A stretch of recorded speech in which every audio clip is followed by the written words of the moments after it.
نحمده ونصلي ونسلم على رسوله الكريم أما بعد فأعوذ بالله من الشيطان الرجيم بسم الله الرحمن الرحيم وما أرسلنا في قرية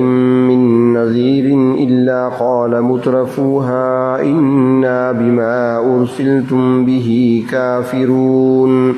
وقالوا نحن أكثر أموالا وأولادا وما نحن بمعذبين قل إن ربي يبسط الرزق لمن يشاء ويقدر ولكن أكثر الناس لا يعلمون وما أموالكم ولا أولادكم بالتي تقربكم عندنا زلفى إلا من آمن وعمل صالحا فأولئك لهم جزاء الضعف بما عملوا وهم في الغرفات آمنون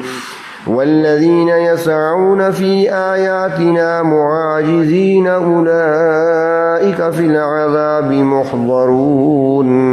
قل إن ربي يبسط الرزق لمن يشاء من عباده ويقدر له وما أنفقتم من شيء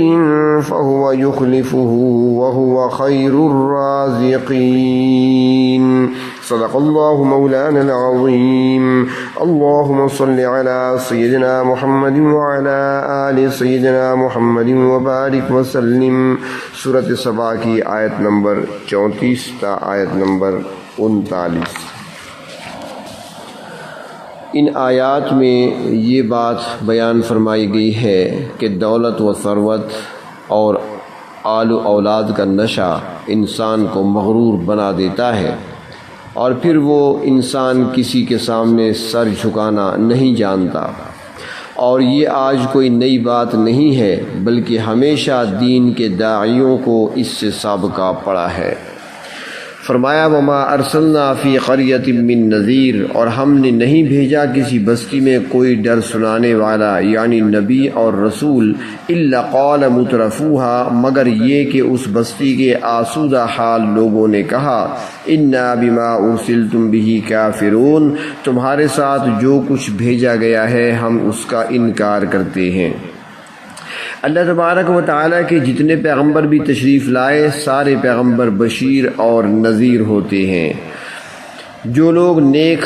اعمال اختیار کر لیتے ہیں اور اپنے عقیدے کی اصلاح کر لیتے ہیں تو ان کو اللہ کے نبی خوشخبری سناتے ہیں، اور جو لوگ برے اعمال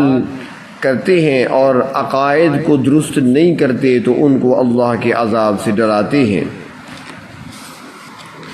پہلے ضرورت ڈرانے کی پیش آتی ہے کیونکہ جو لوگ برائیوں میں مبتلا ہیں پہلے برائی سے باز آئیں گے تو اس کے بعد نیکی کی طرف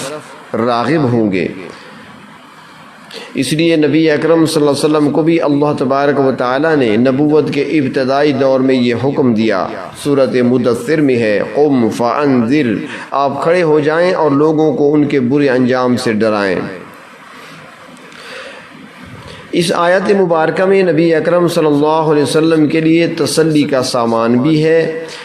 کہ اگر آپ کی قوم کے لوگ، مکہ والے خوشحال لوگ، متمول قسم کے لوگ آج آپ کی مخالفت کر رہے ہیں یا آپ کی بات کو تسلیم نہیں کر رہے تو یہ کوئی نئی بات نہیں ہے، بلکہ جتنے نبی بھی اللہ تبارک و تعالیٰ نے بھیجے ہیں ہر نبی کے ساتھ مترفین نے ایسا ہی سلوک کیا، لہٰذا آپ گھبرائیں نہیں اور اپنا مشن جاری رکھیں۔ انبیاء علیہ السلام کا مقابلہ کرنے والے ہمیشہ صاحب ثروت لوگ ہی ہوا کرتے ہیں کیونکہ انہیں اپنی دولت پہ ناز ہوتا ہے، وہ فخر و غرور میں مبتلا ہوتے ہیں، اس لیے وہ کسی غریب کو اور کسی نادار کو اپنے پاس بٹھانا بھی پسند نہیں کرتے اور نہ ہی ان کی بات سننا پسند کرتے ہیں، اور ان کا غرور اور تکبر اس حال کا ہوتا ہے کہ وہ صاف کہہ دیتے ہیں وقالوا نحن اکثر اموالا و اولادا، ہمارے پاس مال اور اولاد کی فراوانی ہے، ہمارا تو بڑا خاندان ہے، ہمیں تو ہر چیز دنیا کی نعمتوں میں سے دی گئی ہے، وما نحن بمعذبین، ہمیں کون سزا دے سکتا ہے، اللہ تعالیٰ تو ہم سے راضی ہیں۔ اس لیے تو ہمیں مال و اولاد سے نواز رکھا ہے۔ اگر اللہ تعالی ہمارے اعمال سے ناراض ہوتے یا اللہ تبارک و تعالی ہم سے راضی نہ ہوتے تو پھر ہمیں خوشحالی کی زندگی کیوں عطا کرتے؟ لہٰذا آپ ہمیں بلا وجہ ڈراتے ہیں، ہم پہ کوئی عذاب نہیں آئے گا۔ ہمیشہ مالدار لوگوں نے یہی جواب دیا ہے۔ اللہ تبارک و تعالیٰ نے گمراہی کے اسباب میں سے اس چیز کو بیان فرمایا ہے۔ جتنے انبیاء علیہ السلام کا ذکر قرآن کریم میں بیان کیا گیا ہے، ان میں ایسا نبی کوئی نہیں جس کی مخالفت نہ کی گئی ہو، اور ہر دور میں جب بھی نبی نے دعوت کے کام کا آغاز فرمایا، ان پر ایمان لانے والے غربا اور مساکین ہی ہوتے رہے ہیں۔ جو لوگ صاحب حیثیت ہوتے ہیں یا صاحب مال ہوتے ہیں، وہ لوگ ہمیشہ مخالفتیں ہی کرتے ہیں، اور آخر میں جب ان کے پاس کوئی اور راستہ باقی نہیں رہتا، پھر وہ بھی دعوت کو قبول کر لیتے ہیں۔ تفسیر ابن کثیر میں ہے کہ اس آیت کا شان نزول بیان کرتے ہوئے فرماتے ہیں کہ نبی اکرم صلی اللہ علیہ وسلم کے مبارک زمانہ میں، یعنی زمانہ بعثت میں، دو تاجر آپس میں شراکت دار تھے۔ ان میں ایک دور کہیں ساحلی علاقے میں تجارت کے سفر پر تھا، جبکہ دوسرا اپنے گھر پہ تھا۔ مسافر تاجر نے وہی یہ خبر سنی کہ مکے کے ایک شخص نے نبوت کا اعلان کیا ہے، تو اس نے اپنے شراکت دار کو لکھا کہ میں نے سنا ہے کہ مکہ میں کوئی ایسی شخصیت بھی ہیں جنہوں نے دعویٰ نبوت کا کیا ہے، تو لہذا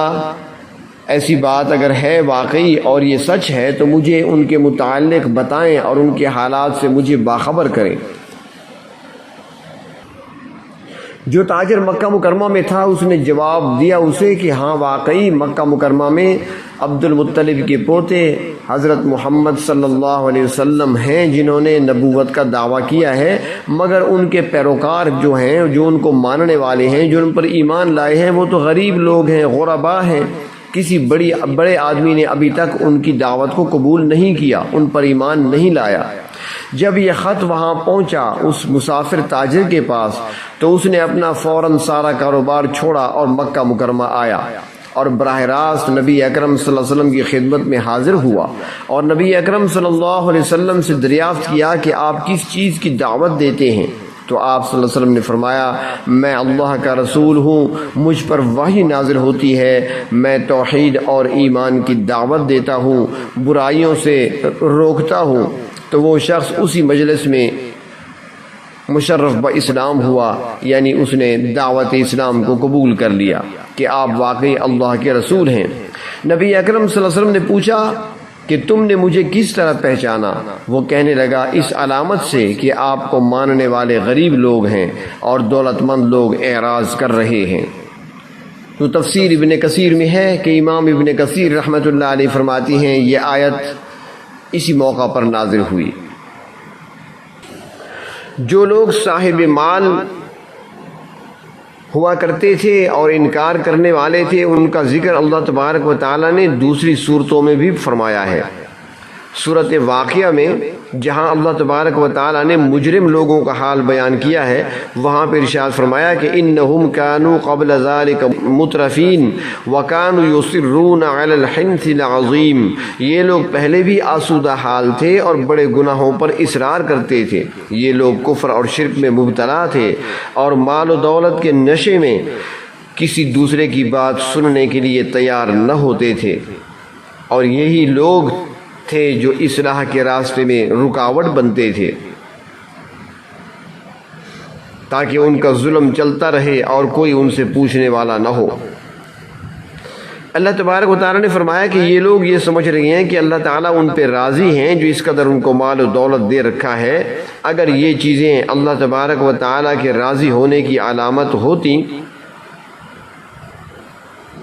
تو اللہ تبارک و تعالیٰ کسی بھی نافرمان کو ایک گھونٹ پانی تک کا نہ دیتے۔ رزق کی کشادگی ہو یا تنگی، یہ اللہ تبارک و تعالیٰ کی حکمت اور مشیت پر مبنی ہے۔ فرمایا قل اے پیغمبر صلی اللہ علیہ وسلم آپ ان کو کہہ دیں ان ربی یبسط الرزق لمن یشاء ویقدر، بے شک میرے پروردگار جس کے لیے چاہتے ہیں رزق کو فراخ کر دیتے ہیں اور جس کے لیے چاہتے ہیں رزق کو تنگ کر دیتے ہیں۔ رزق کی زیادتی یا رزق کی فراوانی یہ کوئی اچھائی کی علامت نہیں ہے، اور نہ ہی یہ ایسی بات ہے کہ اس انسان دعویٰ کرنے لگ جائے کہ اللہ تعالیٰ مجھ سے راضی ہیں، کیونکہ ہم دیکھتے ہیں کہ دنیا میں بہت سارے شریر، نافرمان اور ملحد قسم کے لوگ عیش و عشرت کی زندگی بسر کرتے ہیں، جبکہ دیکھا گیا ہے کہ اہل ایمان میں سے بعض وہ لوگ بھی ہیں جو تنگی کی حالت میں ہوتے ہیں۔ اللہ تبارک و تعالی کے نزدیک وہ مقبول بندے ہوتے ہیں، مگر دنیاوی لحاظ سے ان پر تنگی ڈال دی جاتی ہے۔ تو مال و دولت کا ہونا یہ کوئی پسندیدگی کی علامت نہیں ہے، ولیکن اکثر الناس لا يعلمون، مگر اکثر لوگ اس حقیقت کو نہیں جانتے۔ وہ ظاہری خوشحالی کو، ظاہری مال و دولت کو، عیش و عشرت کو اپنی مقبولیت کی نشانی سمجھتے ہیں۔ اللہ تبارک و تعالیٰ کبھی کسی کو مال و دولت دے کر آزماتے ہیں اور کبھی ان چیزوں سے محروم کر کے آزماتے ہیں۔ جو بندے اس امتحان میں کامیاب ہوتے ہیں وہی مقبول بارگاہ ہوتے ہیں۔ اللہ تبارک و تعالیٰ نے سورۃ توبہ میں منافقین کے بارے میں بھی فرمایا وَلَا تُعْجِبْكَ أَمْوَالُهُمْ وَأَوْلَادُهُمْ، اے پیغمبر صلی اللہ علیہ وسلم ان کے مال اور اولاد پر آپ تعجب نہ کریں، یہ تو اللہ تبارک و تعالیٰ کی طرف سے آزمائش ہے، اور اس آزمائش میں جب وہ ناکام ہوں گے تو پھر ان کو سخت سے سخت سزا ملے گی۔ یہاں بھی فرمایا وَمَا أَمْوَالُكُمْ وَلَا أَوْلَادُكُمْ بِالَّتِي تُقَرِّبُكُمْ عِنْدَنَا زُلْفَىٰ، تمہارے مال اور اولاد تمہیں ہمارا قرب نہیں دلا سکتے، إِلَّا مَنْ آمَنَ وَعَمِلَ صَالِحًا، قرب الہی تو اس شخص کو حاصل ہوگا جو ایمان لایا اور جس نے ایمان لانے کے بعد نیک اعمال انجام دیے۔ اگر مالداروں میں سے بھی کوئی ایمان لے آئے اور اچھے کام کرے تو وہ بھی اللہ تعالیٰ کا قرب حاصل کر سکتا ہے، اور اس کے حق میں پھر اس کا مال بھی مفید ثابت ہوگا۔ نبی اکرم صلی اللہ علیہ وسلم کا ارشاد مبارک ہے نعم صاحب المسلم لمن ادا، ایک مسلمان کے لیے اس کا مال ایک اچھا ساتھی ہے، مگر شرط یہ ہے کہ اس نے مال کا حق ادا کیا ہو، یعنی اپنے مال میں سے غریبوں مسکینوں کا خیال رکھا ہو، رشتہ داروں قرابت داروں کا حق ادا کیا ہو، اور اللہ تبارک و تعالیٰ کی طرف سے جو فرائض عائد ہیں وہ ادا کرتا ہو، جیسے زکوٰۃ، اور اس کے علاوہ اللہ کے راستے میں خرچ کرتا ہو، صدقات بھی دیتا ہو، تو اس کے لیے مال اس کا اچھا ساتھی ہے۔ اور جو لوگ مال کا حق ادا نہیں کرتے ان کے لیے وبال جان ہے یہ مال۔ اور جو شخص مال کے حاصل کرنے میں، مال کے کمانے میں حلال و حرام کی تمیز نہیں کرے گا اور نہ ہی خرچ کرنے میں جائز اور ناجائز جگہ میں فرق کرے گا تو اس کا مال اسے ہرگز فائدہ نہیں دے گا بلکہ اس کے لیے وبال جاں ہوگا۔ تو فرمایا کہ جو کوئی ایمان لائے گا اور نیک عمل کرے گا فَأُولَٰئِكَ لَهُمْ جَزَاءُ الضِّعْفِ بِمَا عَمِلُوا، فرمایا ایسے لوگوں کے لیے ان کے اعمال کا دگنا بدلہ ہوگا، کیونکہ اللہ کا فرمان ہے سورۃ انعام میں من جاء بالحسنۃ فلہ عشر امثالها، جو کوئی ایک نیکی کرے گا اسے 10 گنا بدلہ ملے گا۔ ہر نیک عمل کا بدلہ 700 گنا تک ہے، یا جس قدر اللہ تبارک و تعالی چاہیں عطا فرمائیں۔ فرمایا وَهُمْ فِي الْغُرُفَاتِ آمِنُونَ، اور ایسے نیکوکار لوگ جنت کے بالا خانوں میں نہایت امن و سکون کے ساتھ اپنی گزر اوقات کریں گے۔ ان کے پاس وہاں پر عالیشان مکانات ہوں گے، ان کی دیواریں اتنی شفاف ہوں گی کہ باہر کا نظارہ اندر بیٹھے دیکھ سکیں گے۔ وہاں ان کو نہ کوئی غم ہوگا، نہ کوئی پریشانی ہوگی، اور نہ ہی کسی محنت اور مشقت کی ضرورت ہوگی۔ بغیر کسی محنت اور مشقت کے سب کچھ ملے گا، اور پھر جو نعمتیں حاصل ہوں گی ان کے چھن جانے کا یا ضائع ہو جانے کا یا کم پڑنے کا کوئی خطرہ نہیں ہوگا۔ فرمایا والذین یسعون فی آیاتنا معاجزین، جو لوگ ہماری آیتوں میں کوشش کرتے ہیں کہ وہ ہم کو ہرا دیں، ہمیں کمزور کر دیں۔ فرمایا اولئک فی العذاب محضرون، وہ عذاب میں پکڑ کر حاضر کیے جائیں گے۔